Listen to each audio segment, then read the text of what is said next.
Hey everyone, thanks for stopping by the MEATER channel. Let's wrap. If you're smoking some large, beautiful cuts of meat that typically need wrapping like beef ribs, brisket, pork shoulder, where's the invite? Just kidding.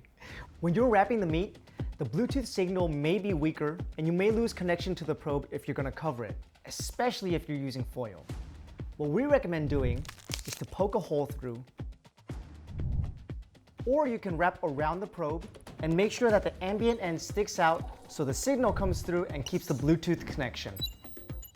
No worries, you're still locking in all those flavors and juices for this perfectly tender meat. Pink butcher paper is also a great option that doesn't interfere with the Bluetooth signal as much.